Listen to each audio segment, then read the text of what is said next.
आकार आईएएस के YouTube channel पे आप सभी का स्वागत है। तो आज हम एक द हिंदू न्यूज़पेपर का आर्टिकल का एनालिसिस करेंगे और इसी के ऊपर एडिटोरियल्स भी निकले हैं। तो इसी के थ्रू दोनों चीज़ें हो जाएंगी। और यही नहीं, इसके इससे रिलेटेड एग्ज़ाम से रिलेटेड और क्या क्या चीज़ें हैं, क्या क्या थियोरेटिकल चीज़ें हैं जो इस पूरे न्यूज़ में हो रही हैं, तो हम उनको भी देखेंगे एग्ज़ाम पॉइंट ऑफ व्यू से। तो this is the Hindu news analysis और हम किस एडिटोरियल और न्यूज़ की बात करेंगे? About Rahul Gandhi disqualified as Lok Sabha MP.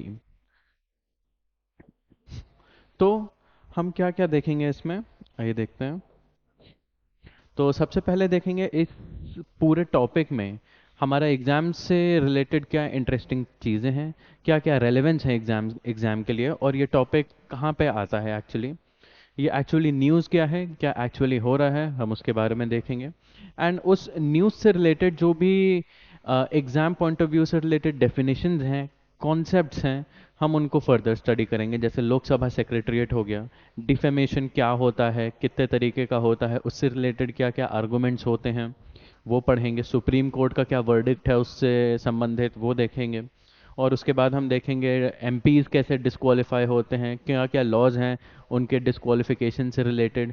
और ये आखिरी में रिप्रेजेंटेशन ऑफ पीपल एक्ट देखेंगे कि क्या क्या सेक्शंस हैं उसमें जिनके जिनके थ्रू ये पूरी न्यूज़ रिलेटेड है। और उनसे रिलेटेड सुप्रीम कोर्ट का हम कुछ केसेस भी देखेंगे। तो चलिए आगे बढ़ते हैं। तो सबसे पहले हम देखते हैं रेलेवेंस,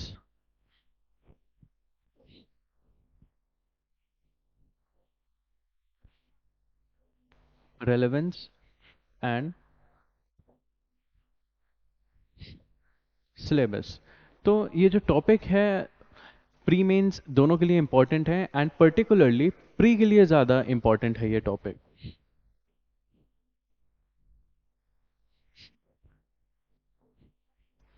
प्री के लिए एंड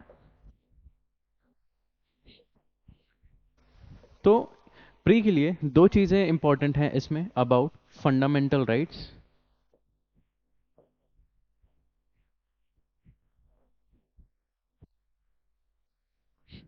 एंड पार्लियामेंट।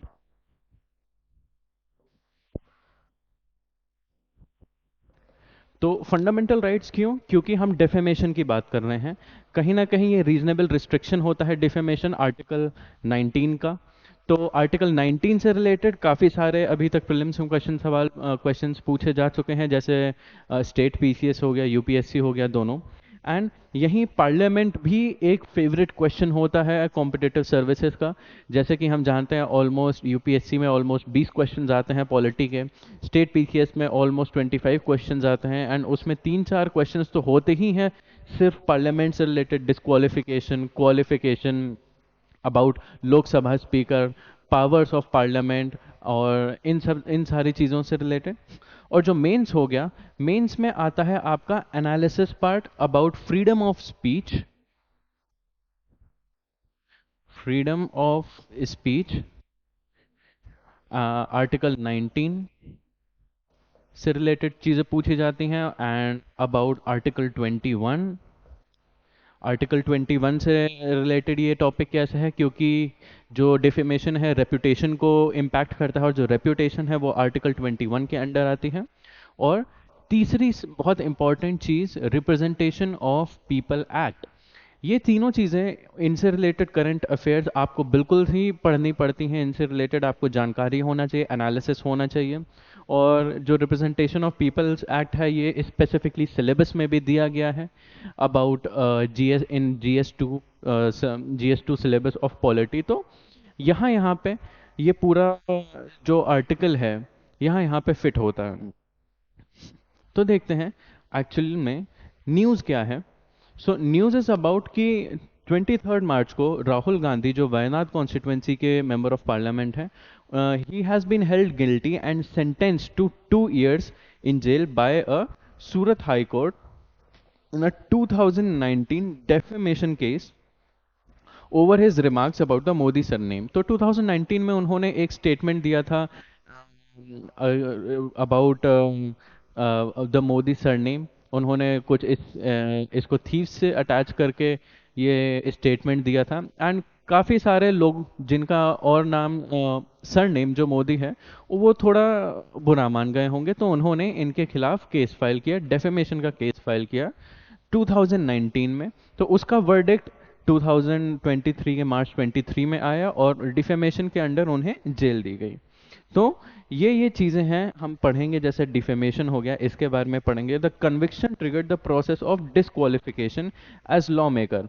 हम देखेंगे कैसे कोई एमपी हो या एमएलए हो, अगर वो डिफेमेशन करता है या उसको कोर्ट जो है सज़ा सुनाती है 2 साल की या कितने सालों की, तो वो डिस्क्वालीफाई कैसे हो जाता है, हम ये देखेंगे।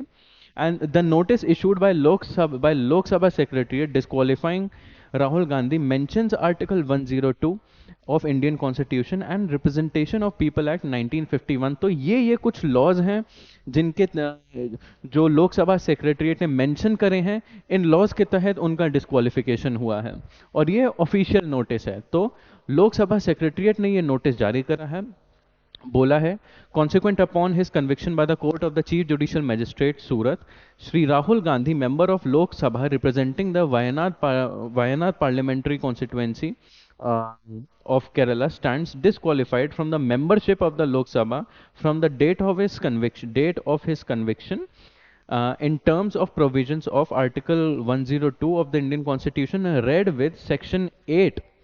सेक्शन 8 क्या है, हम इसके बाद इसके अभी डिस्कशन करेंगे of representation of people's act.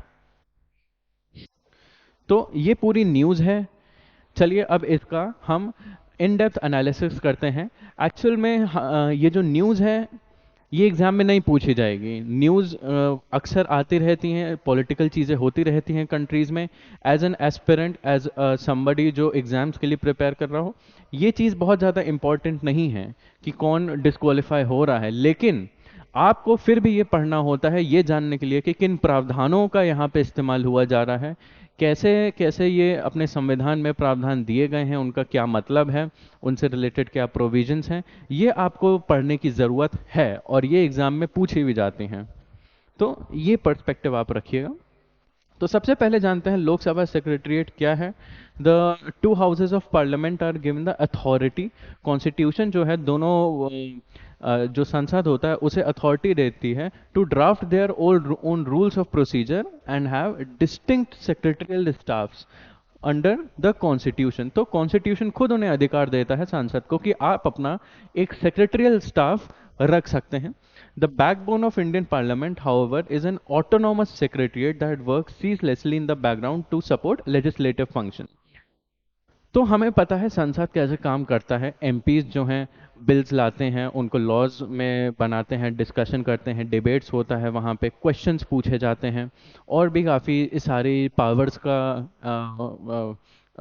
Powers जो होती हैं उनका यूज़ किया जाता है, काफ़ी फंक्शंस डिस्चार्ज किए जाते हैं। और लेकिन ये तो हमें सामने सामने दिख रहा है, इसके पीछे का जितना भी ब्यूरोक्रेटिक मशीनरी है, जितना भी बैकग्राउंड वर्क है, वो सेक्रेटरीट करता है। ये पूरा मैनेजरियल स्टाफ होता है पूरे पार्लियामेंट का, पूरे इस लेजिस्लेटिव असेंबलीज का। तो उनका बहुत बड़ा रोल होता है सारी चीज़ें मैनेज करने में। तो the speaker of Lok Sabha advises the Lok Sabha secretariat which is an independent entity. ये ध्यान रखने वाली बात है कि it is an independent entity, ये ऐसा सवाल आ सकता है। तो जो पूरे लोकसभा का सेक्रेटरीट है वो स्पीकर के अंडर आता है, स्पीकर के अंडर आता है और स्पीकर जो है उन्हें एडवाइस करता है लोकसभा सेक्रेटरीट को कि क्या कैसे काम होना चाहिए। The speaker of the Lok Sabha is assisted in the discharge of his constitutional and statutory responsibility bye secretary general of Lok Sabha, additional secretary. और ये पूरे जो होते हैं अलग अलग तरीके के आपके सेक्रेटरीट के पोजिशंस होते हैं। is exclusively accountable to the speaker and his or her actions cannot be debated or criticized inside the और आउटसाइड द लोकसभा। तो जो इससे पता चलता है लोकसभा सेक्रेटरीट काफ़ी सिग्निफिकेंट पोस्ट होती हैं, डायरेक्टली स्पीकर के अंडर आती हैं, स्पीकर उन्हें एडवाइस करता है, स्पीकर को अकाउंटेबल होती हैं एंड उनका कंडक्ट डिस्कस नहीं हो सकता है कहीं भी। चलिए आगे देखते हैं। तो ये वाली जो अथॉरिटी है इन्होंने नोटिफिकेशन जारी करी about disqualification of the R MP. अब पढ़ते हैं हम डिफेमेशन के बारे में। डिफेमेशन क्या होता है? It is an injury to the reputation of the person resulting from a statement that is false. तो बेसिकली क्या होता है, हमारे कॉन्स्टिट्यूशन में एक आर्टिकल 19 है। आर्टिकल 19 का जो फर्स्ट प्रोविजन है वो कहता है freedom of speech and expression. तो हमारे कंट्री में किसी को भी पूरा अधिकार है कि वो कुछ भी बोल सके, खुल के बोल सके। लेकिन ये जो अधिकार है ये एब्सोल्यूट नहीं है। इसका ये मतलब नहीं है कि ये जो अधिकार दिया है इसके अंडर कोई भी कुछ भी बोल सकता है, एब्सोल्यूट नहीं है। कुछ कुछ रिस्ट्रिक्शन है, कुछ कुछ terms and conditions constitution impose करता है इनको कह। और जो फ्रीडम ऑफ स्पीच है उसके कुछ कुछ रिस्ट्रिक्शंस हैं, जैसे कोई भी ऐसी चीज़ नहीं बोल सकता जिससे इंडिया की सॉवरेनिटी और इंटेग्रिटी पे इम्पैक्ट पड़े, फ्रेंडली रिलेशंस पे इम्पैक्ट पड़े, और ऐसे ये पूरी लिस्ट है अलग अलग चीज़ों की। और उसी में डिफेमेशन भी आता है। कोई भी इस फ्रीडम के चलते ऐसा कुछ नहीं बोल सकता जिससे दूसरे व्यक्ति या कोई दूसरा गवर्नमेंटल इंस्टीट्यूशन है उसकी रेप्यूटेशन अपनी कंट्री में कम हो या उसकी रेप्यूटेशन समाज में कम हो। और स्पेशली ऐसे स्टेटमेंट्स जो कि फॉल्स हैं, जैसे फेक न्यूज़, जैसे हेट स्पीच हो गया किसी के अगेंस्ट, तो ये सारी चीज़ें कॉन्स्टिट्यूशन रिस्ट्रिक्ट करता है। तो इसी के अंडर आता है डिफेमेशन। ये होता है डिफेमेशन का मतलब कि मैं किसी और की रेपुटेशन को कुछ फॉल्स इंफॉर्मेशन से या फॉल्स नैरेटिव से इंजर नहीं कर सकता, हार्म नहीं कर सकता। पब्लिक में किसी की इज्जत को मैं डैमेज नहीं कर सकता। कॉन्स्टिट्यूशन मुझे ये अधिकार नहीं देता है।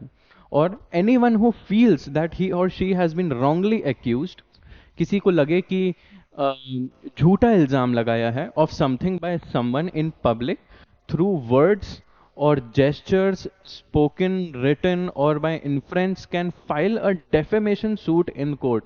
किसी को भी लगे कि कोई मेरे अगेंस्ट डेफेमेशन कर रहा है तो वो सीधे जाके कोर्ट में पहुंच सकता है, केस फाइल कर सकता है उस पर्सन के अगेंस्ट किसी भी माध्यम से डिफेम किया हो, by claiming that accusation leveled deals a blow to his or her reputation। तो इससे हमें पता चलता है रेप्यूटेशन बहुत इंपॉर्टेंट चीज होती है समाज में, कोई भी उसे ऐसे ही डैमेज नहीं कर सकता। और जो रेप्यूटेशन का कॉन्सेप्ट है ये आता है हमारे आर्टिकल 21 में। आगे देखते हैं डेफेमेशन कितने तरीके के होते हैं। देर आर दो तरीके के डेफिनेशंस होते हैं डेफेमेशन के। तो उससे पहले मैं आपको एक चीज बता दूं, हमें पता है, ये मान लीजिए अगर कॉन्स्टिट्यूशन हो गया तो उसका एक पार्ट होता है फंडामेंटल राइट्स,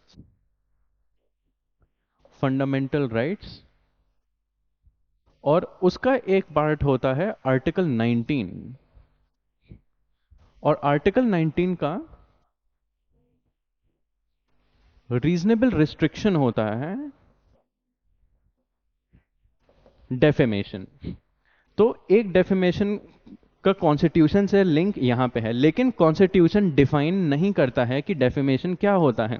डिफाइन कहां पे होता है? डिफाइन इन आईपीसी 360। तो यहां पे ये वाला जो हमारा कानून है, यहां ये जो होता है ये डेफेमेशन को डिफाइन करता है और ये कहता है कि डेफेमेशन जो है दो तरीके के होते हैं। ये आईपीसी के अंडर डिफाइन किए जाते हैं, कॉन्स्टिट्यूशन के अंडर नहीं। तो दो तरीके के डेफेमेशन होते हैं, सिविल डेफेमेशन और क्रिमिनल डेफेमेशन। सिविल डेफेमेशन जो है सेक्शन 499 और जो क्रिमिनल डेफेमेशन है वो सेक्शन 500 के अंडर आता है। और जो क्रिमिनल डेफेमेशन है इसके अंडर हमारे एमपी को कन्विक्ट किया गया है। फर्क क्या होता है सिविल और डेफेमेशन में? Under this a person who is defamed can move either high court or supreme court and seek damages in form of monetary compensation.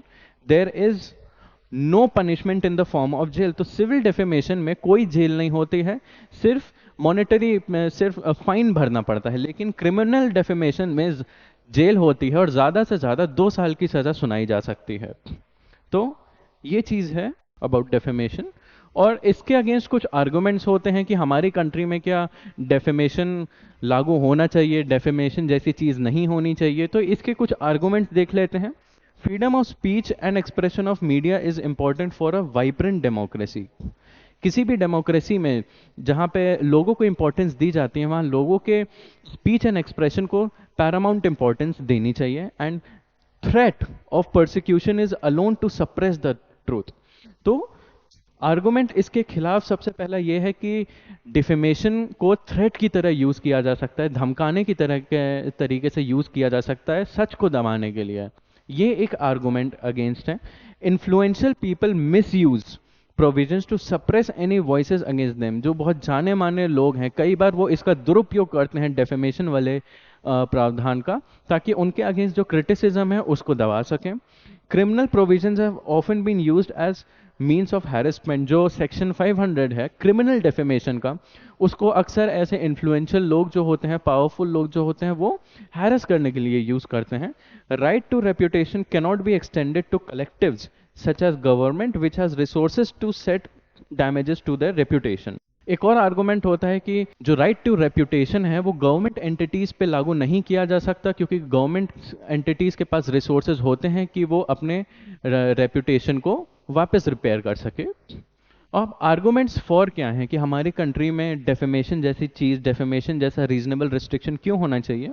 तो उससे रिलेटेड सुप्रीम कोर्ट ने भी बोला है कि हाँ, डेफेमेशन जो है वैलिड है हमारी कंट्री में, और ये सही है और ऐसा होना चाहिए। और ये सुप्रीम कोर्ट ने खुद अपने आर्गुमेंट्स कुछ कुछ लिखे हैं कि reputation of the individual constituent in article 21 is equally important as right to freedom of speech. किसी की जो रेपुटेशन है, ऐसा नहीं है कि वो किसी की फ्रीडम ऑफ स्पीच से कम है, उसकी इंपॉर्टेंस किसी के फ्रीडम से कम है, दोनों बराबर हैं। तो दोनों के बीच में, फ्रीडम के बीच में और रेपुटेशन के बीच में बैलेंस होना चाहिए। किसी कोई भी ये कुछ नहीं कह सकता किसी की रेपुटेशन कम हो जाए, तो उनके बीच में बैलेंस होना चाहिए। Criminalisation of defamation to protect individual dignity and reputation is reasonable restriction. जो सेक्शन 500 है आईपीसी का, वो एक रीजनेबल रिस्ट्रिक्शन में आता है। रीजनेबल है, वो अनरीजनेबल नहीं है, लिमिट्स के अंडर आता है और वो वैलिड है। Acts of expression should be looked at both from the perspective of speaker, place at which the speaker at which he speaks, the audience।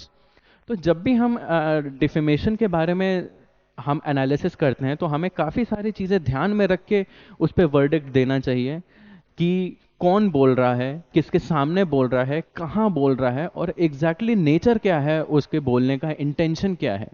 तो इसके बाद हमें इस कंक्लूजन में आना चाहिए कि कोई चीज़ डेफेमेशन है या नहीं। ये चीज़ मेंस के पर्सपेक्टिव से इम्पोर्टेंट है, क्योंकि मेंस में जैसे फेक न्यूज़ हो गया, जैसे हेट स्पीच हो गया, जैसे आपका प्राइवेसी हो गया, और आरटीआई जैसे आरटीआई हो गया, डिफेमेशन हो गया। तो जो भी आर्टिकल 19 से रिलेटेड आर्गुमेंट्स होते हैं, करंट अफेयर्स होते हैं, उनसे रिलेटेड आपको ये एनालिसिस आना चाहिए। अब इसके बाद आते हैं डिस्क्वालिफिकेशन। डिस्क्वालीफाई मतलब कि किसी भी एमपी की कोई भी एमपी जो है डिस्क्वालीफाई होने के बाद हाउस का मेंबर नहीं रहता है। और कैसे नहीं रहता है, क्या क्या प्रोविजंस है हमारी कंट्री में, वो देखते हैं हम। तो 3 तरीके से कोई भी डिस्क्वालीफाई हो सकता है। कॉन्स्टिट्यूशन कुछ कहता है, ठीक है, उसके बाद रिप्रेजेंटेशन ऑफ पीपल एक्ट में कुछ प्रावधान है, और 10th शेड्यूल जो कि anti defection law, anti defection law, इसके अंडर, इन तीनों लॉज के अंडर कोई भी डिस्क्वालीफाई हो जाता है। तो कॉन्स्टिट्यूशन क्या कहता है कि कौन से आर्टिकल्स होते हैं कॉन्स्टिट्यूशन के। आर्टिकल 102 एंड 101 जो है ये यूनियन के लिए अप्लाई होता है, और जो आर्टिकल 190 और 191 है ये स्टेट लेजिस्लेचर के लिए अप्लाई होते हैं। 101 102 for parliament.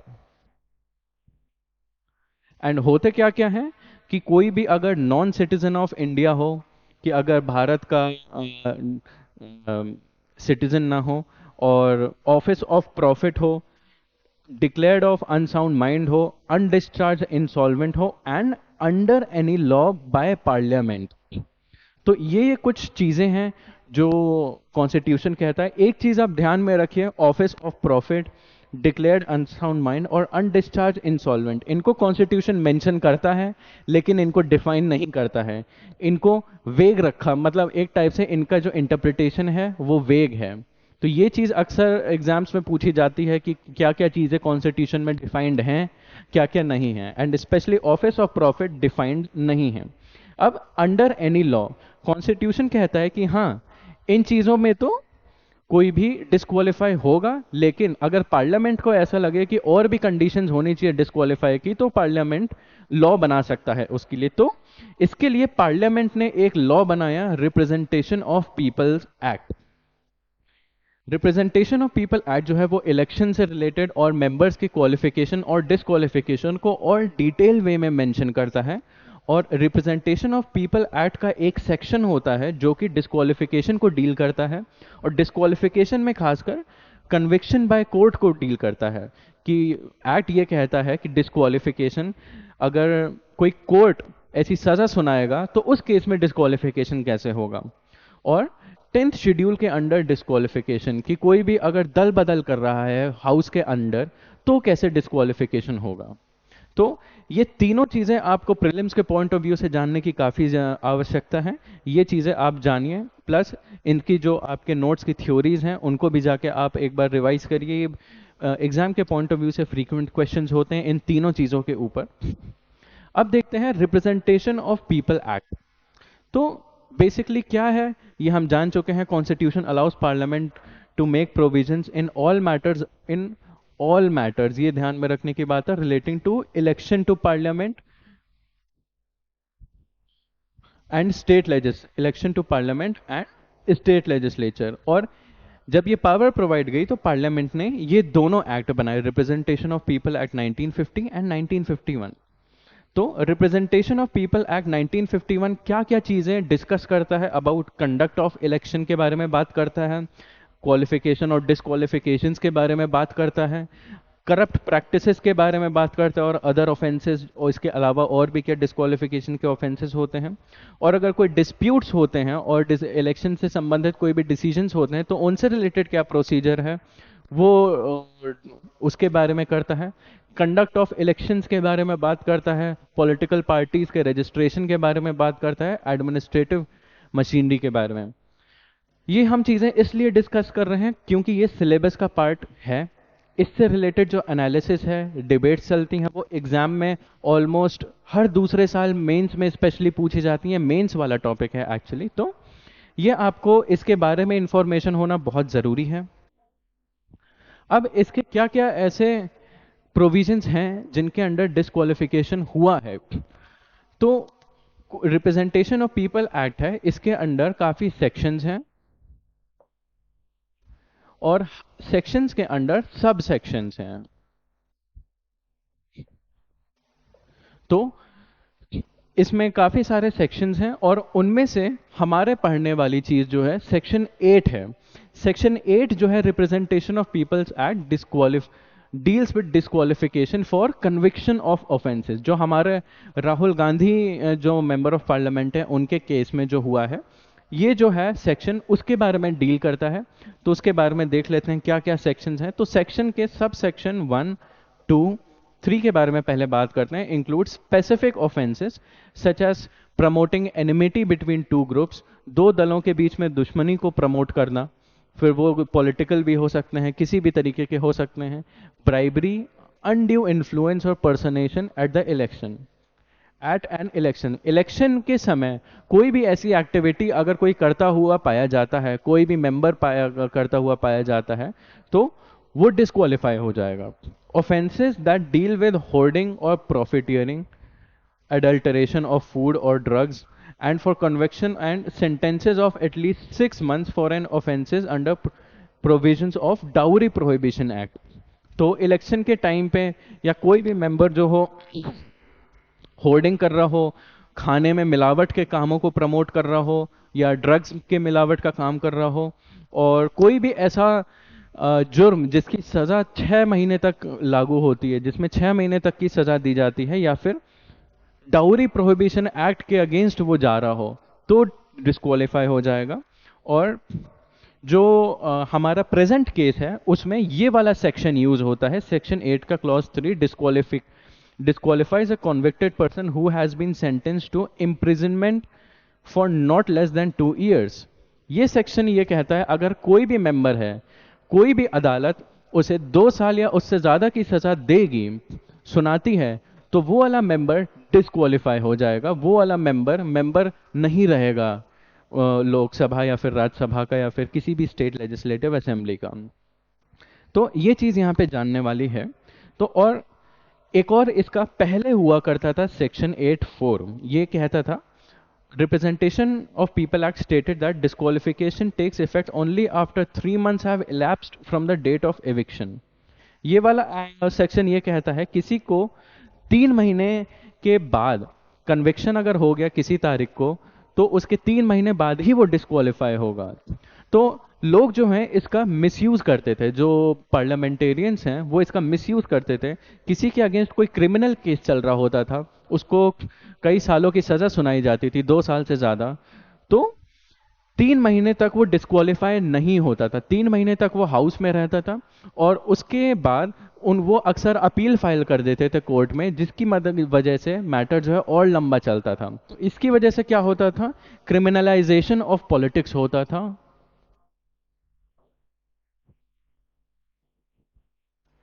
Criminalisation of politics होता था इस सेक्शन की वजह से। तो इसको रोकने के लिए सुप्रीम कोर्ट ने एक वर्डिक्ट दिया था, ये आपको ध्यान में रखने की बात का टॉपिक है। सुप्रीम कोर्ट का जो केस है lily Thomas versus union of India in 2013, जहां पे सुप्रीम कोर्ट ने बोला ये वाला जो सेक्शन है ये अनकॉन्स्टिट्यूशनल है, असंवैधानिक है, और इसको हटा दिया जाए। तो इससे क्या हुआ, this means that simply filing an appeal will not be enough to prevent disqualification. सिर्फ अपील फाइल करने से अक्सर क्या होता है, अपील फाइल करने के बाद कोर्ट डिस्क्वालिफिकेशन को पॉज कर देता था, बोलता था जब तक अपील डिसाइड नहीं होगी आप डिस्क्वालिफाइड नहीं हैं।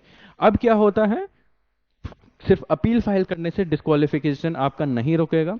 Convicted MP must secure a specific order to stay against the conviction of the trial court. अपनी डिस्क्वालिफिकेशन रोकने के लिए एक स्पेशल ऑर्डर उसे प्राप्त करना पड़ेगा अथॉरिटीज से, और within that period a person can file an appeal against the sentence before the high court. तो अभी प्रेजेंटली क्या है, ये वाला सेक्शन यूज हुआ है और कोर्ट ने एमपी को 30 दिन का टाइम दिया, सिर्फ 30 दिन का ही टाइम दिया है, 3 महीने का नहीं, कि वो चाहे तो, और हायर कोर्ट जो है, जो सेशन कोर्ट है, फिर उसके बाद हाई कोर्ट, उनमें जाके अपनी अपील फाइल कर सके। तो ये चीजें इस पूरे केस से संबंधित ध्यान में रखने वाली हैं। तो एक बार हम समराइज कर लेते हैं क्या हुआ, कि डिफेमेशन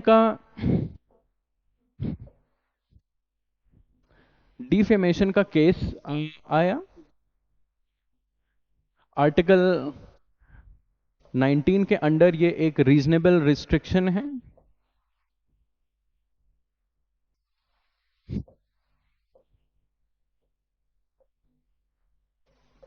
रीजनेबल रिस्ट्रिक्शन है, और जो डिफाइंड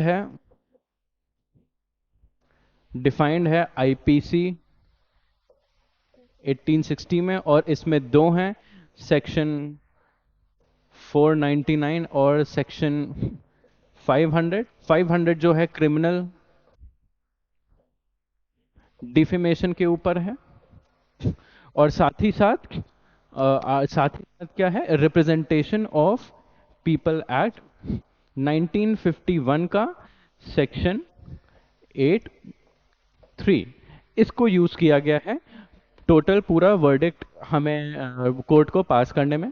और यहाँ पे एक ध्यान रखने वाली चीज ये है, जो आईपीसी होता है, ये आपको आईपीसी का ये जो सेक्शन है, आईपीसी के जो डिटेल्स हैं, ये एग्जाम में नहीं पूछे जाते हैं, specially in UPSC in state services exam, because ये जनरल स्टडीज में नहीं आता है।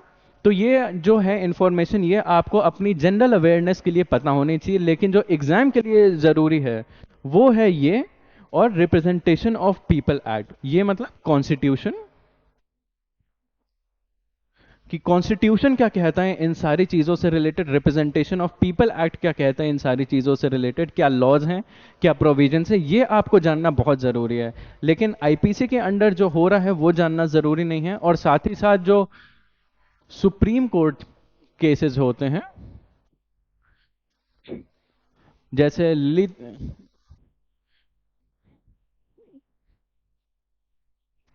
लिली थॉमस केस हो गया, और इसके अलावा और भी अलग अलग केसेस होते हैं। इनकी बहुत इन डेप्थ जानकारी जानने की ज़रूरत नहीं है, सिर्फ क्या केस है और किस चीज़ से वो केस डील करता है। जैसे लिली थॉमस केस जो है ये डील करता है डिसक्वालिफिकेशन ऑफ एमपीज के, और ये अनकॉन्स्टिट्यूशनल क्या करता है, सेक्शन 8(4)। बस इतना आपको जानने की ज़रूरत है एग्जाम से रिलेटेड, इस केस से और सुप्रीम कोर्ट केसेस से रिलेटेड। तो ये था हमारा पूरा आज का इस पूरे इवेंट का एनालिसिस, एडिटोरियल्स जो इससे रिलेटेड आए हैं उनका एनालिसिस। ये एग्ज़ाम के लिए आपको चीज़ें जानने की ज़रूरत थी और क्या क्या चीज़ें आपको जानने की ज़रूरत नहीं थी, आज आपको ये सारी इन्फॉर्मेशन पता चल गई। और ये टॉपिक अभी अंडर डेवलपमेंट है, तो अभी ये पूरा करंट अफेयर ख़त्म नहीं हुआ है। आगे आने वाले समय में देखा जाएगा कि इसमें और क्या क्या डेवलपमेंट्स होता है और आपको और अपडेट कर दिया जाएगा। तो आज के लिए इतना ही था। Thank you for watching this video, and आपको अगर कोई क्वेश्चन हो तो आप नीचे कमेंट कर दीजिए। And that was it for today. Thank you.